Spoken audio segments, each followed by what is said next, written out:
Eksaktong dalawang move lamang ang ginawa ng front office ng Dallas Mavericks sa pag-draft nila kay Cooper Flagg at ang pagkuha at pagpapapirma kay D'Angelo Russell. At pagkatapos niya na bigla na lamang nga silang nanahimik ng nagdaang linggo. Pero ayon sa ilang mga insider, hindi rin naman ito nakakabigla dahil kompleto na rin naman ang lineup na ipangsasabak nila.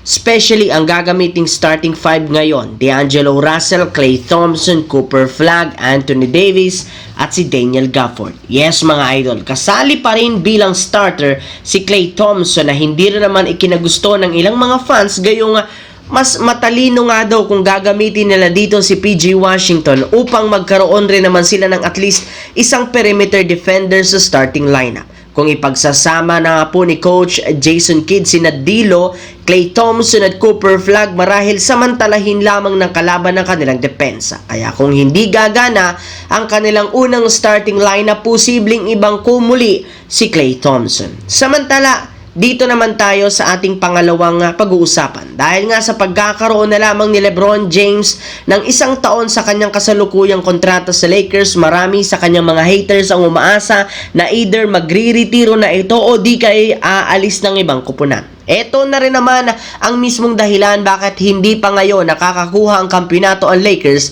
ayon sa kanila. Ngunit sa kabila ng kabi-kabilang batiko sa kanya ng mga haters, hindi pa rin naman siya dito papaapekto. Sa katunayan, mas lalo pa nga niya itong inasar sa pag-anunsyo na wala siyang balak o plano na magretiro at tapusin ang karir next season. Bukod dyan, gusto pa rin naman ni LeBron manatili sa Lakers ng susunod na 2 hanggang 3 taon. Kaya hindi nakakagulat bakit sunod-sunod na naman ang tirada ng mga haters kay LeBron sa social media. Galit na naman nga sila sa kanya, gayong kailangan na naman nga daw nilang maghintay ng ilang taon para magsaya at makita ang pagre-retiro ni LeBron James. Samantala, kagaya nga po ng naibalita ko sa inyo, mismong kampo na ni Bogey Ellis ang formal na nagsumite ng passport kay Coach Norman Black at sa SBP para payagan siyang makapaglaro sa lineup ng Gilas bilang local player.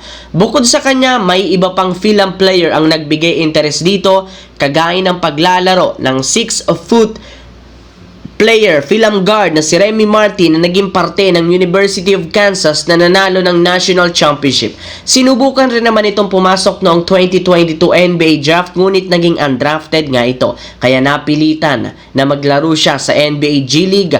Ang problema, daw napabilang siya sa training camp lineup, isa rin naman siya sa mga player na maagang tinanggal. And since hindi naging matagumpay ang kanyang NBA dream, naglaro siya overseas kung saan mas naipakita niya dito ang kanyang tunay na talento matapos siyang makakuha muli ng kampyonato. Ang problema, kasunod ng nagtamo rin naman ito ng Achilles injury kung saan kinailangan ng mahabang recovery.